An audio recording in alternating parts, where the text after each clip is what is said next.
The Vikings are perhaps the most famous warriors associated with axes, which they wielded with prowess during their raids across the British Isles and other places they plundered across most of Europe and the Mediterranean.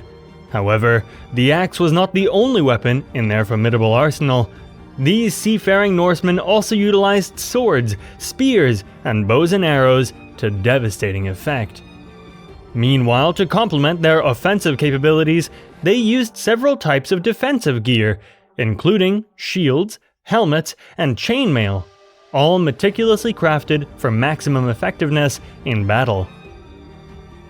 But how did the Vikings craft their legendary weapons and armor? Who were the skilled artisans behind these creations? And what did these sets of weaponry actually look like?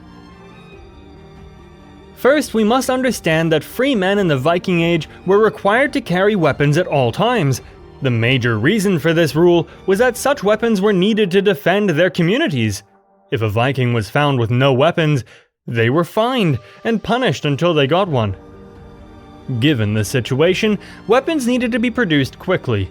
Most metal-based weapons were created from iron ore found in bog iron deposits, which were common throughout the Norse lands. The iron ore was extracted from the deposits and then subjected to a series of heating and hammering procedures to remove its impurities. Once the iron was prepared, it was often combined with other materials to make it stronger and more flexible, and then forged into the shape of the desired weapon. Typically, the different types of weapons also reflected their owners' positions in society. If you were a common man, like a farmer, you would most likely be able to only get some kind of cheaply made weapons that did the job but got worn out quickly and possessed no artistry. However, if you were of high standing, like the Jarls or the Kings, your weapons were made by master smiths who had honed special techniques for years. These weapons were then decorated with both gold and silver, had special drawings etched onto them, and were given special names by their owners. Among all the weapons wielded by the Vikings, axes were quite common. They were the first weapons Viking men learned to use, as they were affordable and could double as tools when not being used in raids. Axes came in three main varieties: narrow-bladed, bearded, and the broadaxe. Of all the three, the broadaxe, which boasted a distinctive triangular-shaped cutting edge of up to 25 centimeters in length, was made specifically as a battle axe. Raised high on a long, two-handled shaft, it had a frightening look that the Vikings used to their advantage. When axes weren't readily available, most Vikings wielded knives, spears, slings, and bows, which were known as secondary weapons.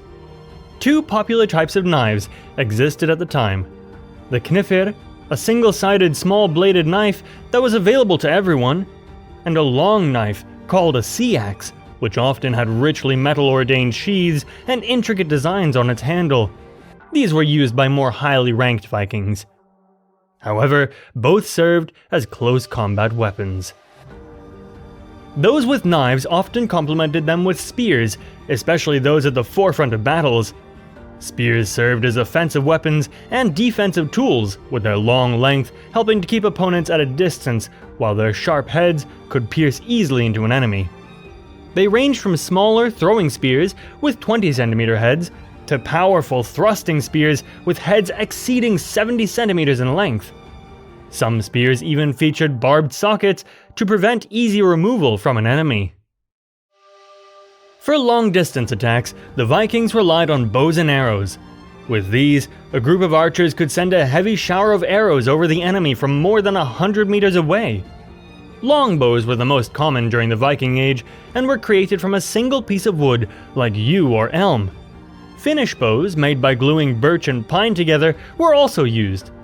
However, horned bows were the rarest due to their complexity and were made from a combination of horn, wood, and sinew.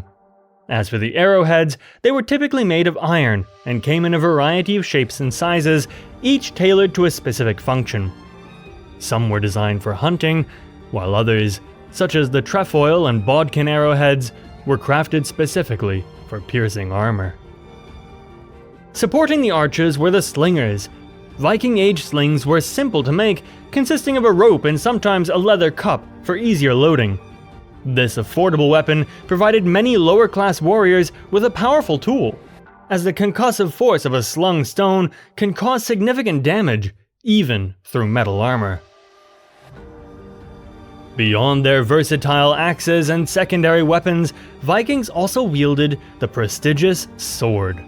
It was considered their most prized possession and was typically 90 to 95 centimeters long, rarely exceeding a meter.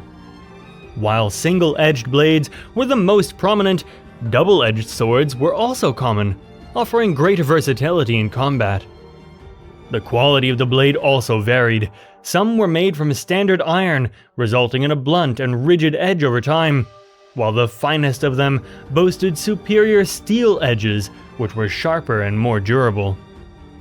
While Vikings were keen on having the best of offensive capabilities, they also understood the importance of a strong defense. Their primary defensive tool was the round shield. These shields featured a central hole where a wooden handle was mounted crossways on the inside. To protect the hand, a domed piece of plate iron known as a boss was securely nailed over the hole on the outside. From all the available evidence, these shields were built for durability and effectiveness. The wooden body comprised several thin layers of wood sandwiched between a hide backing on both sides.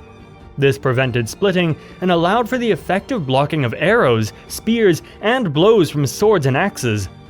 Despite their composition, the shields were easy to carry, as most were made of spruce or pine, which are known as lightweight woods.